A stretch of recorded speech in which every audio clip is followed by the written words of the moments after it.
Buenas tardes a todos, bienvenidos a este espacio titulado La Brújula, nuevo ciclo, nuevo programa, 2016. ¿Qué tal, Pablo Davoli? ¿Cómo estás? ¿Qué decís? Bien, veo que has cambiado la presentación también. Bueno, uno en realidad ya no me llamás amigo. Bueno, ya es sabido por gran parte del público. Bueno, después de este largo descanso que nos hemos visto en parte obligados a tomar, retomamos en este nuevo ciclo La Brújula y bueno, agradecemos a la teleaudiencia que nos ha esperado. Sí, muy contentos de reencontrarnos en TLB1, ¿no? Sí, por supuesto, por supuesto. Bueno, este año un ciclo de programas, ustedes sabrán, que va a salir quincenalmente. Apostamos a poder, mantener la calidad de los programas, pero vamos a hacerlo quincenalmente, para trabajarlos con profundidad, con mucho respeto, que lo venimos haciendo, pero bueno, por cuestiones y obligaciones, y además por una objetiva situación de distancia, decidimos emprender este ciclo con una salida de periodicidad quincenal. Así es. Así que están todos avisados y eso no va a impedir que sigamos intercambiando con ustedes, que están del otro lado, inquietudes, temáticas que nos siguen llegando, nos han llovido, Pablo. Algunos realmente temas muy interesantísimos para poder compartir. De hecho, debemos confesarlo y pedir disculpas, estamos muy demorados en la respuesta a los correos electrónicos y pedidos, a los mensajes de inbox en nuestra de cuenta de Facebook. Felicitaciones y elogios que realmente estamos muy agradecidos. Sí, por supuesto, por supuesto que sí. Nos consagramos a la Virgen María, particularmente a la advocación de Schoenstatt, la Virgen de Schoenstatt, que se la ha entronizado con una triple condición de madre, de reina y de educadora. Así que a ella nos consagramos como todos los años, como todos los miércoles. Vamos a iniciar este ciclo de programas con un tema bastante que encuadra en lo que es un retrato biográfico de un artista bastante poco conocido en el mundo del pensamiento alternativo, pero ha sido una de las figuras claves del mundo contemporáneo, que ha denunciado la concentración, la privatización, las tramas ocultas del poder mundial. Estamos hablando nada menos de un ítalo-americano, un hombre graduado en la Universidad de Siracusa, que se llama Mark Lombardi. Seguramente usted no escuchó hablar de Mark Lombardi y hoy vamos a hablar de él. Una persona que hizo arte, pero no decidió representar paisajes ni retratar personas, decidió dibujar nada menos que tramas conspirativas. Pero lo hizo muy seriamente. Sobre la base de datos reales. Y destacó como documentalista, al punto tal de que muchas de las denuncias que Mark Lombardi hizo en vida, las hizo antes de que estas tramas tengan repercusión pública o se transformen en escándalos en los principales medios de comunicación mundial. Sí, de alguna manera es un arte de denuncia que muchas veces se hizo por anticipado. Casi un profeta de muchos de los acontecimientos que después tuvieron repercusión internacional. Lo que delataba o lo que denotaba una excelente labor de investigación. Un trabajo de investigación, llegó a armar fichas de trabajo y acumularlas en cajas de zapato. Unas 14.000 cajas se encontraron con la documentación que archivaba para documentar sus obras. Estas estructuras narrativas, como él le llamaba, las fue documentando y hoy en La Brújula te vamos a contar quién es Mark Lombardi y qué es lo que él intentaba representar en sus pictogramas. No se vayan, vamos a la presentación del programa.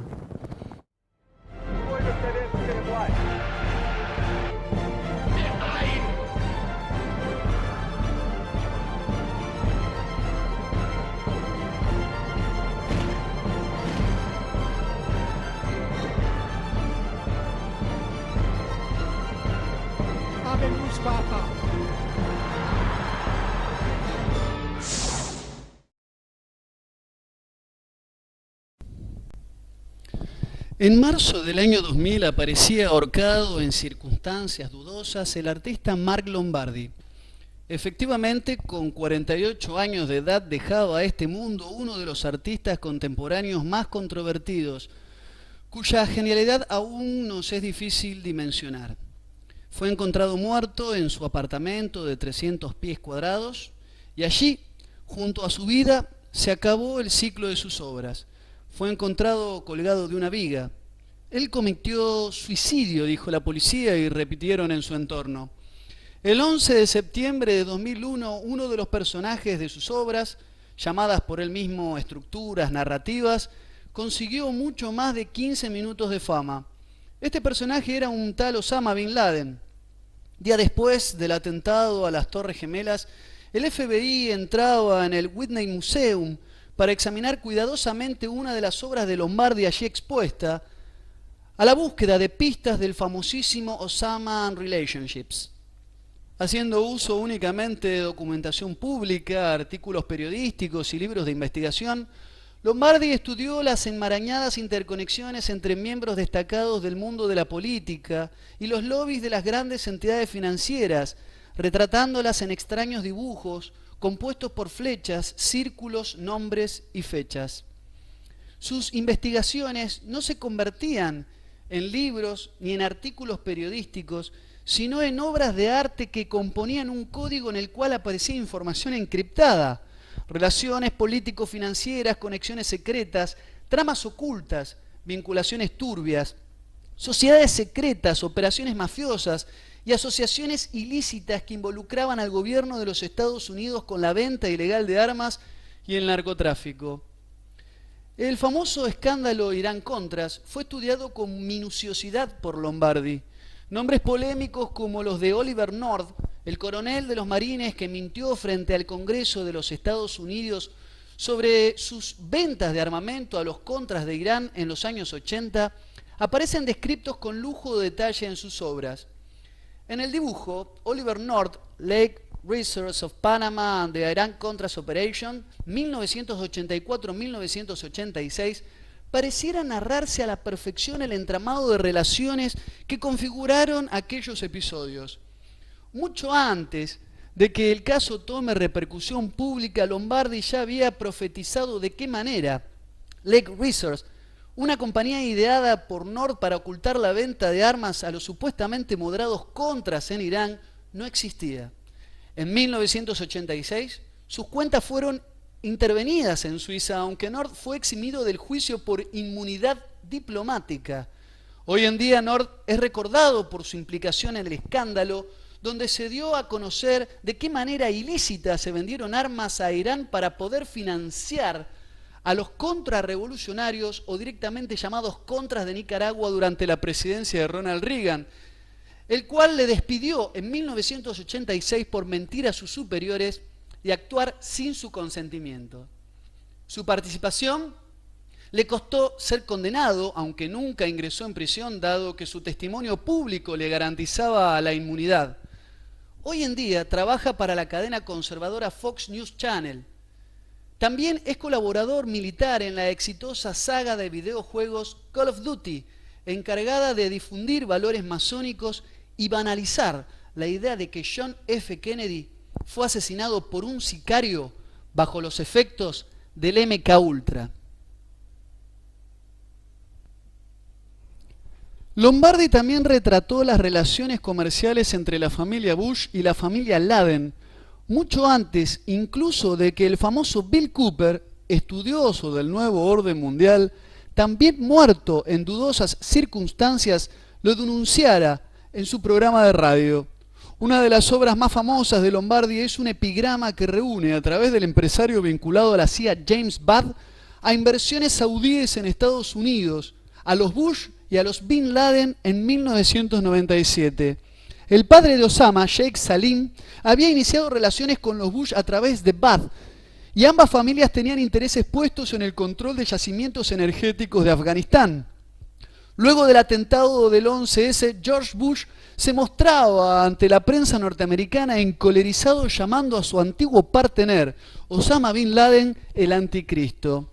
La obra de Lombardi titulada George Bush, Harken Energy and Jackson Stephens, 1979-1990, desmenuza con un nivel de detalle escalofriante toda la información que, tiempo después del atentado, parecía novedosa y reveladora en el documental de Michael Moore, Fahrenheit 9/11.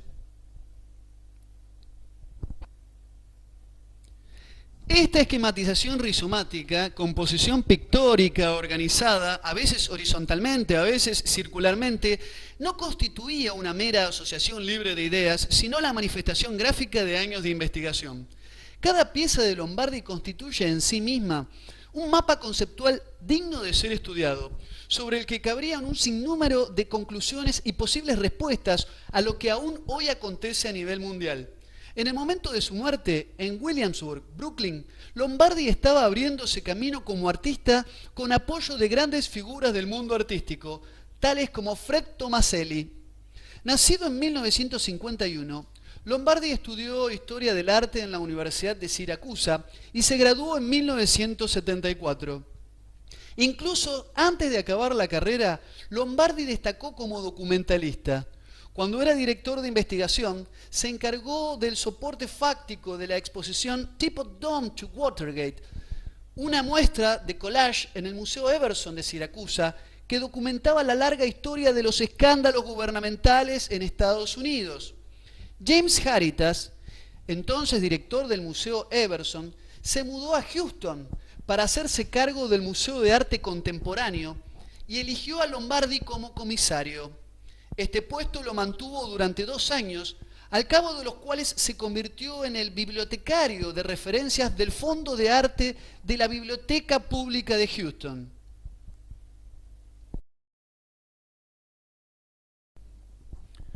Lombardi almacenaba sus descubrimientos en cajas de zapatos repletas de fichas, que a su muerte sumaban unas 14.000.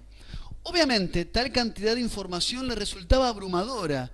Tenía que encontrar otro modo de presentar lo que sabía. La representación esquemática o visual de su conocimiento consiguió que la mayor parte del material fuera fácilmente asimilable, aunque también es cierto que persistía cierta complejidad de influencia difícil de comprender. En otra de sus obras, Inner Sanctum, The Pope and His Bankers, Michele Sindona and Roberto Calvi, 1959-1982, observamos una abundante cantidad de datos sobre una hoja de papel de más de 3 metros de largo. Desde el punto de vista artístico resulta difícil encontrar fallos al dibujo, con sus líneas elípticas que conectan elegantemente los nexos de información. Sindona, un abogado de origen humilde, cayó rápidamente en las redes de la mafia. Tras mudarse a Milán, se hizo socio de la familia Gambino, que le puso a cargo del dinero recaudado por la venta de heroína. Otros negocios encabezados por Sindona generaron pérdidas y fue declarado corrupto al poco tiempo. Murió envenenado en prisión mientras cumplía cadena perpetua para ordenar el asesinato de un contrario.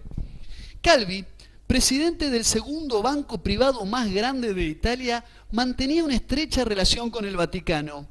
Como administrador del Banco Ambrosiano, exportó unos 27 millones de dólares fuera del país. Más tarde, en junio de 1982, el banco quebró. Se calcula que su deuda rondaba los 1.500 millones de dólares americanos. Ese mismo año fue hallado muerto en Londres, muy probablemente asesinado en un acto rituálico. Tanto Sindona como Calvi pertenecían a logias masónicas irregulares. Propaganda Due, más precisamente, presidida entonces por Licio Gelli. Los vínculos de estos hombres con la Santa Sede y otros contactos se muestran magistralmente reconstruidos en el dibujo de Lombardi, cuya orientación apaisada apunta a una comunidad de miembros casi iguales, en lugar de una jerarquía escalonada. Hasta el Vaticano estaba involucrado en los problemas del banco, como demuestra el pago de 224 millones de dólares americanos a los acreedores del Banco Ambrosiano.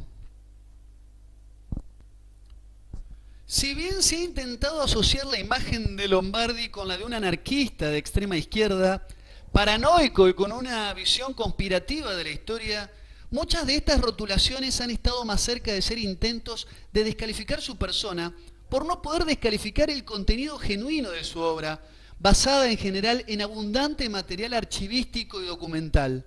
Lo cierto es que Lombardi denunciaba, por ejemplo, en sus estructuras narrativas, que el ejército de Estados Unidos no era un ejército nacional, sino imperialista, ejército que hoy tiene presencia en 132 países. Lombardi mostraba que las decisiones de gobierno en torno a la política exterior norteamericana estaban direccionadas por la influencia de lobbies corporativos y financieros que obtenían importantes lucros con las armas que se vendían al terrorismo que luego se proponía combatir. No solo daba nombres, fechas y describía maniobras, sino que lo hacía en muchos casos con anterioridad que tales operaciones se lleven a cabo. La consecuencia de su genio y compromiso con la verdad tuvo su saldo claro. Hace 16 años, el pintor Marc Lombardi fue encontrado ahorcado en su casa. El presuroso informe policial que aseguraba que se había suicidado nunca fue contrastado con una investigación más profunda de su trágico final. Muchos sabían que su trabajo lo había puesto en el ojo de la tormenta y que había cosechado muchos y muy poderosos enemigos. Pero eso no fue suficiente para que se lleven adelante investigaciones que partieran de la hipótesis de un homicidio para acallarlo, para silenciarlo. Bueno, un informe que resume características biográficas, apunta a algunos hechos biográficos de la historia de vida de este artista, pero también que da mucho que hablar acerca de su obra, ¿no? Obra que debería ser analizada con mucho detalle, con mucho lujo de detalle. Sí, lo que pasa es que cada pictograma es todo un relato, y un relato de gran complejidad. Que resume una enorme cantidad de hechos y de misterios. Te tengo que felicitar públicamente porque nobleza obliga. Resúmenes caseros, o sea, que el video es de tu propia manufactura, sí, digamos. Nos eximen por ahí de mucho detalle y mostrar las obras de él, que eran realmente muchas. Realmente me gustó y bueno, te quiero felicitar públicamente porque lo hiciste vos. Sí, es un guión que uno escribe y después lee nada más, con algunas apoyatura de algunas imágenes. Cabe aclarar que uno utiliza una metonimia, una elipsis cuando dice los contras de Irán. En realidad el escándalo es como una unicidad de concepto. Para aclararlo y que no quede nada en el tintero, correcto. En realidad lo que pasó en la década del 80 bajo la presidencia de Ronald Reagan y que retrató muy bien Lombardi y sus obras, fue este escándalo mundialmente conocido de que el gobierno de Estados Unidos, a través de un coronel, Oliver North, financió, en realidad vendió clandestinamente e ilegalmente, desde luego, armas a Irán y con ese dinero reclutó personas de lugares aledaños a Nicaragua, como Honduras y Costa Rica, y armó un ejército paramilitar para sofocar lo que en ese entonces era el surgimiento en ciernes del Frente Sandinista de Liberación Nacional, ¿no? de extrema izquierda nicaragüense, que fue todo un tema. Lo que Lombardi mostraba en sus trabajos es que en realidad North no había actuado por orden y cuenta del mismo y se había cortado tan solo, sino que había una cadena de complicidades y el presidente Ronald Reagan, el entonces presidente Ronald Reagan, era parte y con su anuencia se había generado eso. Un poco esto de que lo condenaron pero declararon una inmunidad diplomática por lo cual no cumplió condena fue una especie de le echamos la culpa a North, no cumple condena, pero también limpiamos la imagen del presidente. Claro, era una suerte de salida elegante para evitar... Era una forma de ingenierizar la ocupación de un país soberano por medios totalmente ilícitos, por donde uno lo mire. Y evitar que el escándalo salpicara al propio presidente. Y en torno a lo que es... las sospechas de si no sabía realmente... Quiero aclarar también que no se nombra, se habla del Vaticano, el que aparece con el miembro del clero en una de las fotos es nada menos que Paul Marcinkus, el tristemente célebre conocido banquero de Dios. Banquero de Dios, ¿no? así es. También uno de sus trabajos tenía que ver con las redes de influencia entre el escándalo del vaciamiento del Banco Ambrosiano y las cuentas de las arcas del Vaticano, ¿no? Bueno, y aparte es una trama esa puntualmente que... Sumamente interesante. Sumamente interesante y que en cierta medida está reproducida con otras denominaciones, con otros nombres en El Padrino 3. Claro. O sea, incluso hay un parecido físico. Fíjate que Krieger, el personaje del banquero, es muy parecido físicamente a Calvi, ¿no? Claro. A Marcinkus. El banquero. El banquero a Roberto Calvi. El que era una suerte de CEO, ¿no? y asimismo accionista. Krieger, creo que era. Krieger, sí, sí, porque era suizo. Sí, correcto. Sí, acá hay que decir, ¿no? No se pudo probar nunca la muerte por causa de algún homicidio, de alguna mano negra. Sí es cierto que hay una categoría que cada vez está más de moda, Pablo, vos que también sos abogado, no sos precisamente un penalista, pero hoy se habla cada vez más de personas suicidadas, sí, que no son ni suicidas ni que han sido víctimas de un homicidio, sino que han sido suicidadas. Cada vez más abunda, tristemente en nuestro mundo, esta nueva categoría. Es una suerte de neologismo eufemístico que se utiliza a nivel periodístico para hacer referencia a esas situaciones. Por otra parte. Claro, esas situaciones en donde, digamos, está en la nebulosa la verdadera causa de la muerte, claro. de qué tipo de muerte se trató. Y que no hay muchos esfuerzos por tratar de esclarecer las causas, ¿no? Totalmente. A quienes les interese el tema bueno, que también ya que hicimos referencia al escándalo del Banco Ambrosiano, que salpica desafortunadamente a parte de la cúpula vaticana, y que para muchos tiene que ver con la sospechosa también muerte de Juan Pablo I, dedicamos que también se ve retratado en el Padrino último 3. programa del ciclo 2014 hablamos de la Operación Paloma y también dedicamos un programa al tema. Sí, al tema, sí, es cierto. Che, volviendo al tema concretamente de Marc Lombardi, lo primero que yo destacaría es la novedad en la metodología expositiva. O sea, en definitiva se combina lo artístico moderno, lo pictórico en este caso. Sí, es arte es un moderno, arte muy ¿no? moderno, Sí. Y al lado de las cosas que pasan por arte moderno, esto realmente es casi renacentista. Claro. ¿no? Pero bueno, más allá de eso, porque crítico de arte no soy, pero lo cierto es que bueno, se combina una pictórica moderna, un estilo pictórico moderno, con, en definitiva, una denuncia sobre datos que de pronto son datos duros e información que en principio aparece como verificada y como corroborada a posteriori. La originalidad está, ¿no? Indudablemente. Está, sin ningún lugar a dudas. Y la creatividad, lo heurístico también está, eso sin lugar Totalmente. a dudas. Además de todo este gran bagaje documental que... Bueno, y vos en tu video en un momento hablas de cuadro o de mapa conceptual, lo cual para quienes en algún momento algún estudio de pedagogía y didáctica hicimos es muy importante, realmente tiene un valor pedagógico y didáctico, valga la redundancia, muy importante porque se trata de auténticas esquematizaciones muy claramente diseñadas de ciertas tramas políticas, económicas, militares, o sea, determinados episodios, determinados intereses aparecen muy bien esquematizados, no solo en sí mismos, sino también respecto de las interconexiones que los vinculan o los vinculaban y los episodios a los que han ido dando lugar. Con lo cual, me parece que la obra de Lombardi lo que hace es darte una visualización, o sea, de determinados episodios muy importantes de la historia contemporánea, de la política internacional, de la historia contemporánea, y por otro lado te permite detectar con mucha claridad, y esto creo que es uno de los méritos más grandes, más allá de esos episodios puntuales y más allá de los intereses que intervinieron en la gestación de esos episodios, la obra de Lombardi creo que tiene como mérito que permite detectar o permite visualizar con mucha claridad el carácter de red que ha adquirido el poder en las últimas décadas.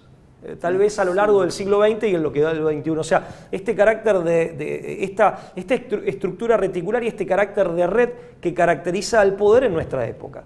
O sea, más allá de las concretas tramas y de los concretos intereses y episodios a los cuales están referidas las distintas obras de este autor. Pero en todas ellas y en su conjunto lo que queda puesto en evidencia es el carácter de red que el poder ha asumido en nuestra época. Eso me parece muy importante.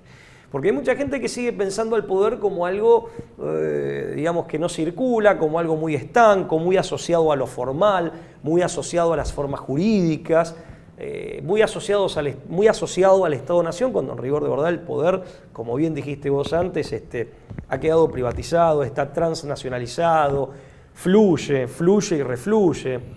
Sí, además rompe también, una vez más, la obra de Lombardi con esta mirada para nosotros ingenua de un mecanicismo de la historia que tiene fuerza propia y que no está conducido por decisiones que están atravesadas por la voluntad de personas que tienen el poder para cambiar parcialmente, no digo de cualquier manera, pero parcialmente cambiar el curso y decurso de la historia. No, totalmente. O sea, por un lado, o sea, son dibujos o son gráficos que identifican a sujetos concretos, que forman parte o que formarían parte del entramado del poder, y que aparecen activando, impulsando, manipulando y o dirigiendo procesos. O sea, que pone nombre y apellido, por así decirlo. Y de esta manera sí elimina esa idea mítica que tantas veces hemos denunciado acá en La Brújula, esa idea mítica del mecanicismo en la gestación y digamos, en la producción de los acontecimientos históricos, que en cierto sentido, más bien vinculado a las corrientes culturales, denunciaba ya en su momento Martin Heidegger con Dasemann, con el concepto de Dasemann, el se dice que hablaba de la existencia auténtica, que para el hombre común ha quedado subordinado. En impersonal, el se. Claro, el se en castellano, en alemán das Mann, que llevaba una existencia inauténtica porque en definitiva las grandes mayorías, las grandes multitudes, habían quedado atrapadas por esta idea mítica, el calificativo lo aplico yo, según la cual se viste, se piensa, se dice, como si se tratara de procesos automáticos, espontáneos, claro, efectivamente mecánicos, y en rigor de verdad hay sujetos humanos, hay actores con mayor o menor protagonismo, con mayor o menor poder de decisión e incidencia, sí. Pero hay actores humanos. Te agrego una pequeña cosa, esta mítica, como bien llamaste, mecanicista, que se jacta, que se ufana de ser sensata y que muchas veces se mofa, se ríe de otras posturas a las cuales tilda de conspirativas o ingenuamente atravesadas por un conspirativismo, si cabe el término, donde no cabe la posibilidad de pensar que la sociedad del mundo actual esté conducido por hilos de un grupo de titiriteros y que nosotros seamos meras marionetas. Eso es una mirada ingenua, delirante, conspirativa. Es una caricatura, es una mirada caricaturesca también. Sí. Pero con eso también esconde otro extremo, que es lo que nosotros no compartimos, de que la historia es un mero decurso impersonal, mecánico. Claro, que aparte anonimatiza u oculta a los verdaderos actores, que son muchos, que son múltiples, que no son reductibles. En principio no son reductibles. No es una mirada inocente, Pablo. Hay muchos pictogramas que sacan de los par de... Pero claro, fruto de esta situación. Totalmente. Y aparte es una idea mítica. Es una coartada perfecta para aquellos que realmente deciden. Para los Bilderberger. Sí, yo creo que genera la idea que también ha generado respecto de la economía, o sea, la idea de la sociedad anónima y la forma jurídica. Cuando en rigor de verdad sí, la sociedad anónima existe, de hecho es el tipo de empresa más difundido en el mundo. El capitalismo provocó su explosión y expansión desde hace siglos, no es una novedad, pero lo cierto es que podés poner a los paquetes accionarios, a los que de verdad importan, les podés poner nombre y apellido y ver las relaciones entre sí.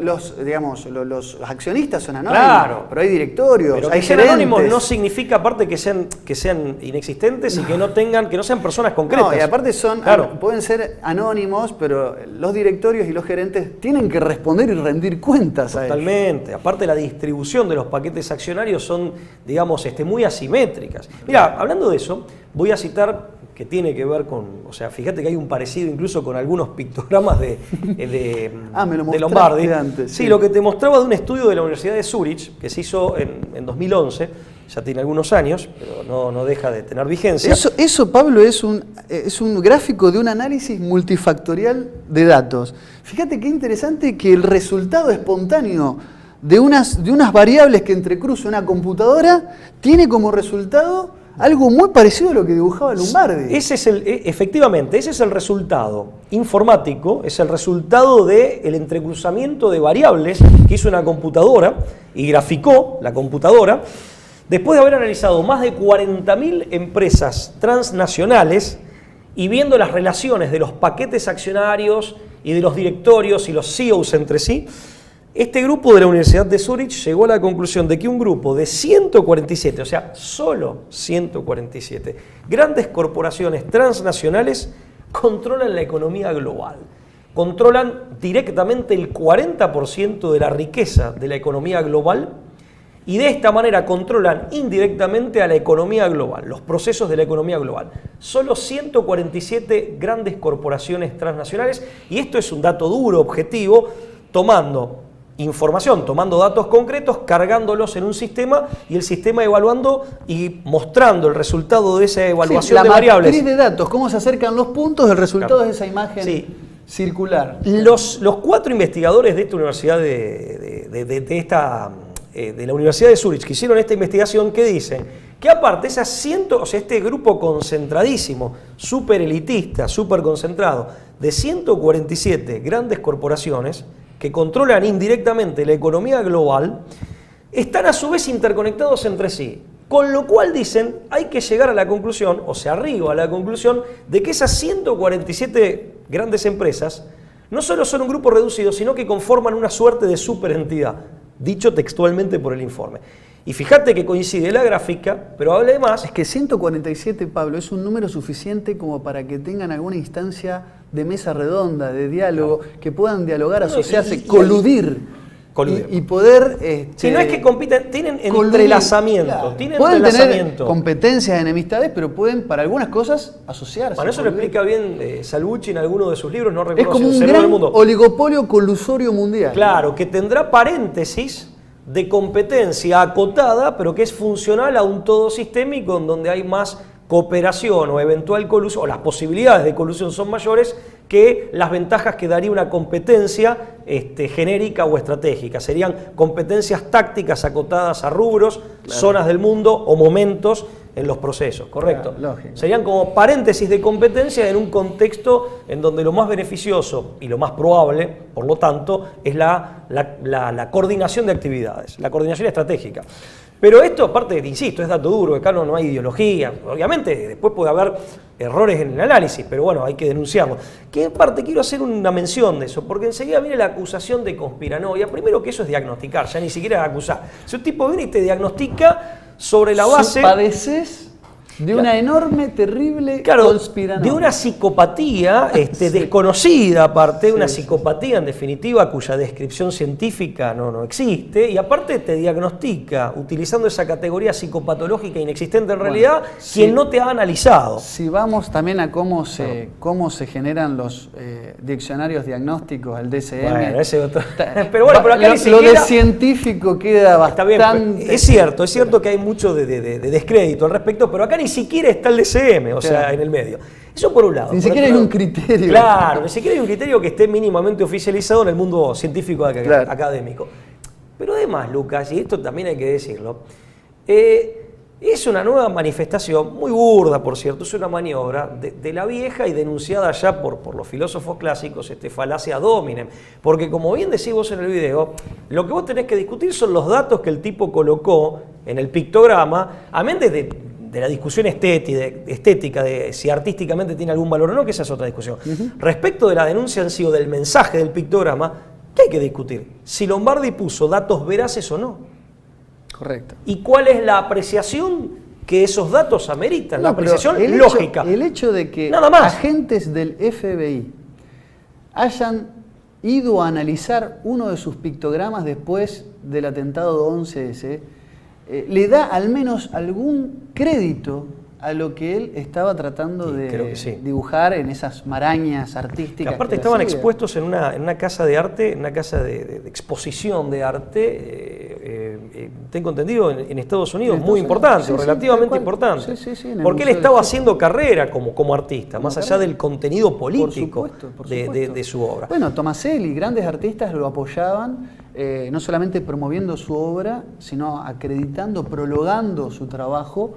Y algunos artistas como Tomaselli que eran consagrados, ¿no? Claro. Ya en su época. O sea, el problema son, creo yo, las ideas a priorísticas. O sea, cuando decís, bueno, esto es conspirativo, lo dejo de lado. O sea, primero, las ideas a priorísticas que te llevan al prejuicio respecto de todo planteo ajeno. En segundo lugar, la ligereza en la categorización. Vos categorizás de conspirativo sin saber bien de qué se trata y si merece, una vez que tenés definido el concepto, si merece la persona a la que le aplicás el mote, si realmente o sus ideas, con mejor Lombardi dicho, lo merecen se o no. intentó aplicar la estrategia del mote, de estigmatizarlo. Vamos a hacer una pausa, Dale. Pablo, ¿te parece? Y después me gustaría enfocarme en esto, ¿no? ¿Cómo se lo acusó de un anarquista delirante cuando no se podía objetar el contenido intrínseco de la objetividad de su obra, ¿eh? Pero vamos a analizarlo, ¿te parece? Después de la pausa. Por favor, quédense del otro lado, enseguida volvemos con más de La Brújula.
Muy bien, segundo bloque de La Brújula, analizando un poco a fondo, en la medida de nuestras posibilidades televisivas, el corto tiempo que tenemos para hacerlo. Sí, porque aclaremos que el director del canal nos impuso la severa limitación de 45 minutos. Y bueno, es lo que son los tiempos de Internet también. Son los tiempos de Internet. Esto es, digamos, internacional. O sea, se ha establecido internacionalmente los 45 minutos. Como estándar internacional, efectivamente. No, y esto aclarémoslo, es a los efectos de que nuestros programas, los de TLV1 en general, no solo La Brújula, puedan ser traducidos y levantados por otros medios, sobre todo de Europa. Con subtítulos. Y el tema de los tiempos tenemos que ser muy rigurosos. Así es. Bueno, estábamos reflexionando un poco sobre la estrategia del mote aplicado también, sobre la figura, esto de tratarlo de un delirante anarco-marxista, que en realidad es totalmente injusto. Hay que decir algo, muchos de los grandes pensadores antisistema norteamericanos, es verdad que han tenido su incursión por el pensamiento de izquierda, pero claro, en un país como Estados Unidos, esto es una reflexión mía, es difícil también ser antisistema y sin ser de izquierda. Sin ser de izquierda. Porque en un país periférico, como pueden ser los países del cono sur de Latinoamérica, uno puede tener un pensamiento rupturista, soberanista, además ser contrasistema. En Estados Unidos es más difícil, digamos, la extrema derecha norteamericana lamentablemente, digamos, tiene también el estigma de ser la justificación de todos sus imperialismos o intentos expansivistas, si se quiere. Y aquellos que han denunciado a su propia bandera, cometiendo atropellos, abusos, y lo han hecho siempre de alguna postura, en algún punto izquierdizante. Y es entendible en una persona como Lombardi, que viene del mundo del arte también. No necesariamente por ser un gran investigador era un intelectual. En un país como Estados Unidos, en donde prácticamente no hay, digamos, el basamento filosófico e ideológico es netamente iluminista, a diferencia de los países hispanoamericanos y europeos, en donde la cosa, por así decir, la atmósfera cultural reconoce procedencias mucho más diversas, porque hay una mayor antigüedad en las procedencias. Incluso en Hispanoamérica, acá todavía está vivo el legado de España, que se remonta mucho más atrás de las ideas del siglo de las luces. Sí. Nosotros podemos, en todo caso, cuestionar que el pensamiento de izquierda pueda genuinamente ser antisistema, pero eso es otra discusión. Es otra discusión, pero que ya la hemos dado quizás en parte, pero es otra discusión. En el horizonte de un intelectual norteamericano, de un intelectual formado en la atmósfera cultural estadounidense, que es netamente iluminista, y de ahí su fácil sus muchos puntos de contacto con el marxismo, con el pensamiento marxista y con posicionamientos doctrinarios marxistas, aunque parezca mentira, pero que los hay, los ha habido y los hemos delatado o indicado en más de un programa, pero no tienen su horizonte mental, en su formación intelectual, no cuenta con muchas más alternativas. Claro. Ahora, para colmo, encima, un país en donde la cultura general no es una característica, al menos no de las mayorías, ¿no? El conocimiento del resto del mundo no es precisamente una característica saliente, al menos si hablamos de las grandes mayorías.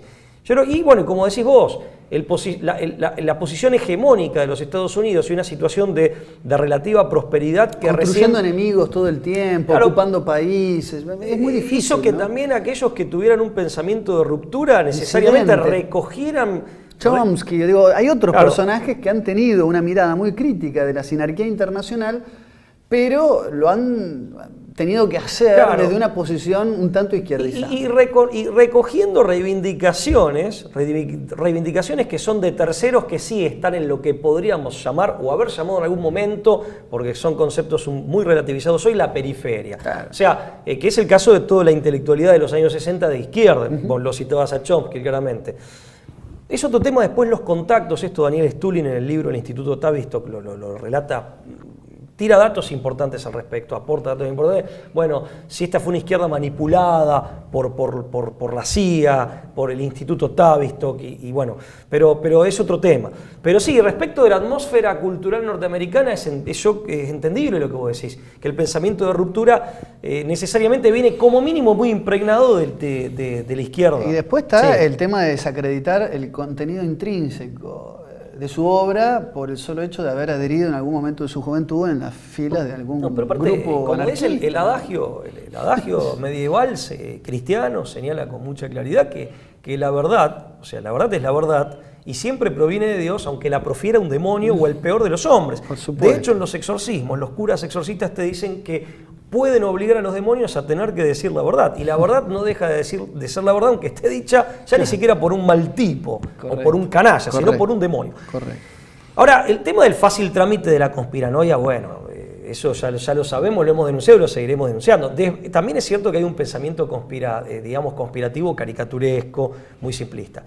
La denuncia de conspiranoia acá sirve como falacia dominem para descartarte sin refutarte.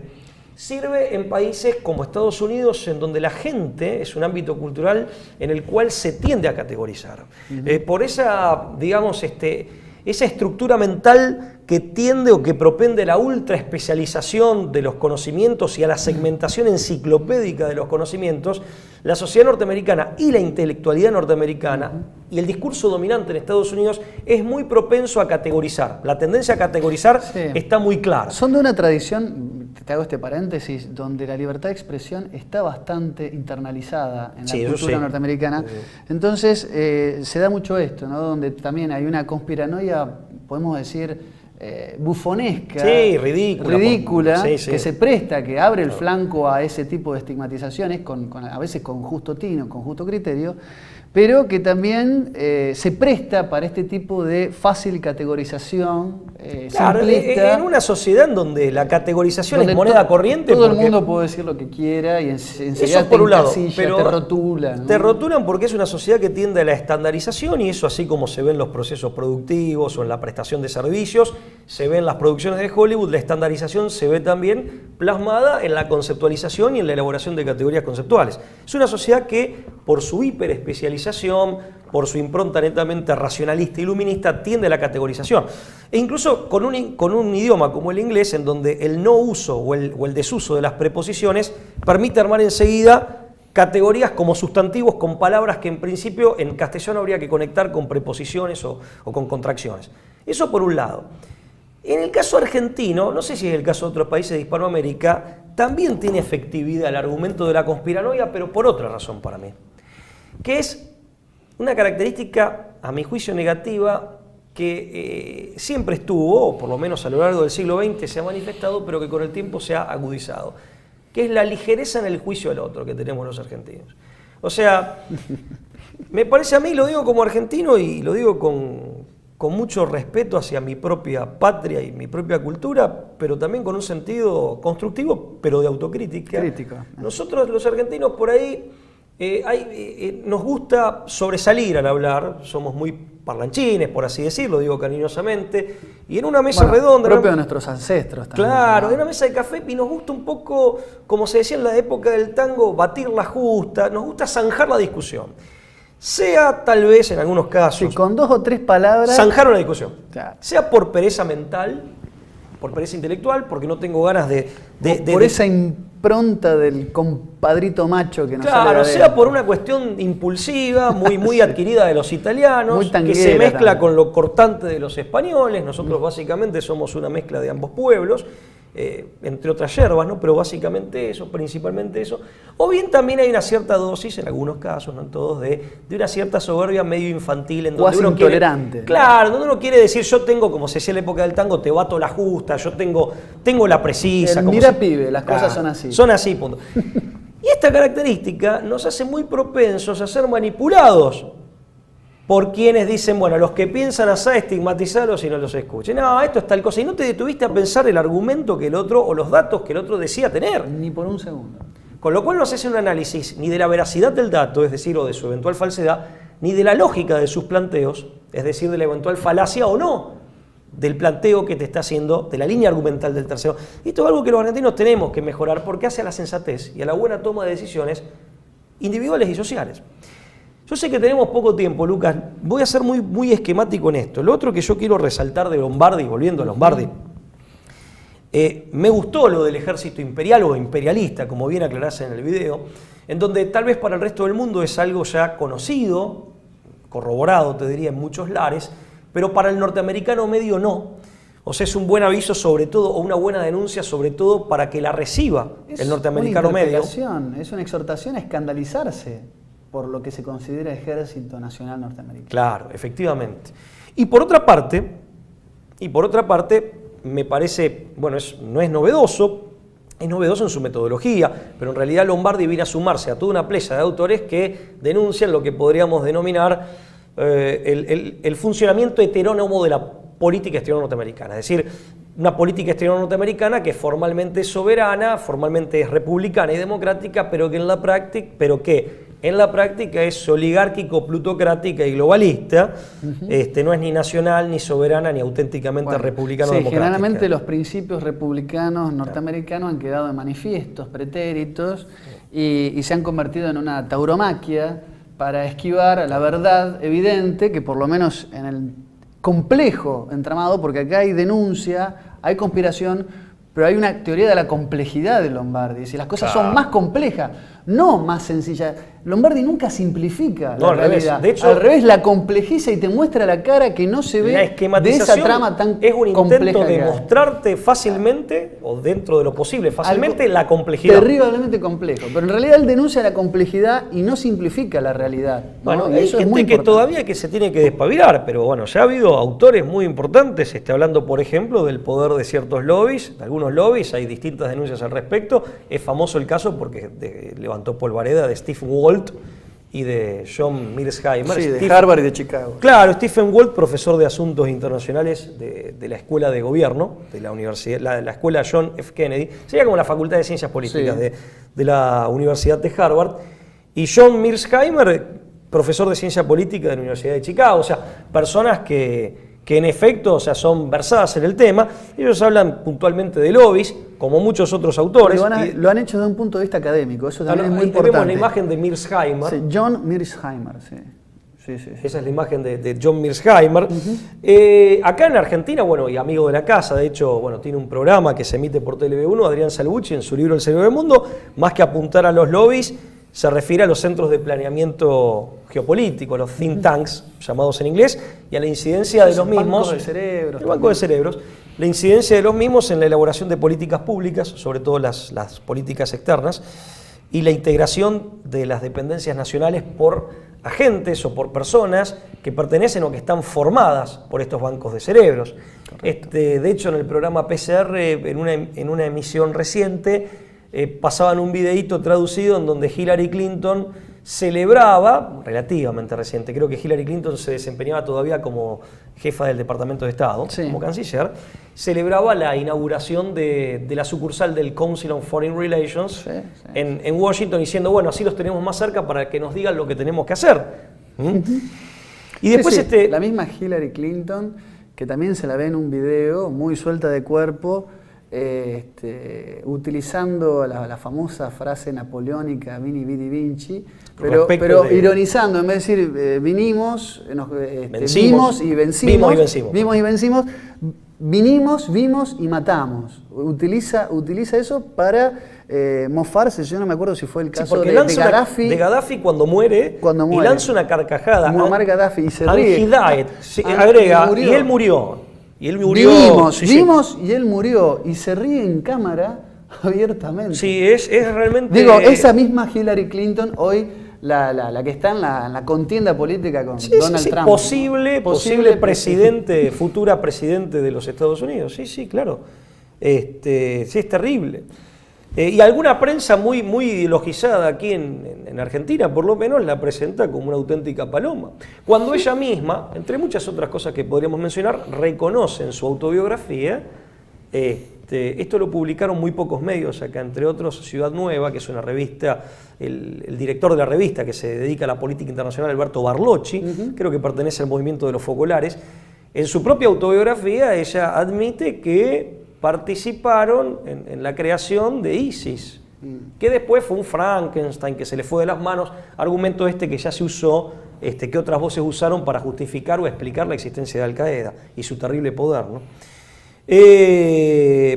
Y hay otro profesor que quisiera citar, de los muchos que podríamos citar, que es Peter Dale Scott, es canadiense, diplomático, profesor de la Universidad de California, y Peter Dale Scott, ahí lo tenemos en pantalla, ha elaborado la hipótesis del Estado profundo, que según el profesor canadiense, opera detrás de lo que él llama Estado público y conectado al Estado público por una puerta trasera. Me hace acordar a esta diferencia entre poderes fácticos y poderes reales. O poder formal y poder real de Salvucci. Exactamente, claro, poder formal y real. Que es una idea superadora del gobierno paralelo. Porque el gobierno paralelo sería como el que verdaderamente gobierna, pero siendo completamente distinto. Acá es un gobierno auténtico que está en las sombras, pero que está conectado con el gobierno formal a través de esa puerta trasera por conectores que son clandestinos, que son ocultos, clandestinos y en muchos casos abiertamente delictivos, pero desconocidos, y que se parece mucho más al entramado que nos presenta Lombardi en algunos de sus pictogramas, ¿no es cierto? Pero fíjense que son todos autores importantes, profesores universitarios que delatan esto. Sí, de cuyo crédito académico difícilmente nadie duda, efectivamente. ¿No? Después, bueno, cada trama específica de Lombardi referida a intereses, personajes y hechos concretos, habría que analizar una por una. Cada obra es para una tesis, pero es una tesis doctoral. Pero el paradigma en sí, de cómo él te permite visualizar el poder tal como es hoy en día, privatizado, concentrado, en gran medida oculto, con relaciones clandestinas, creo que en sí mismo como concepto es acertado.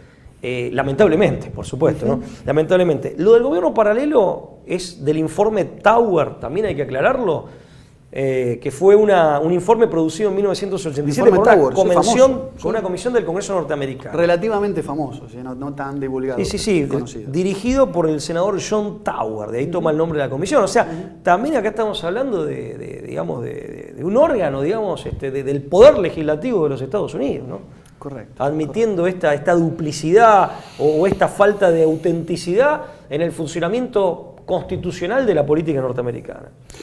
Pablo, estamos sin tiempo ya, nuevamente.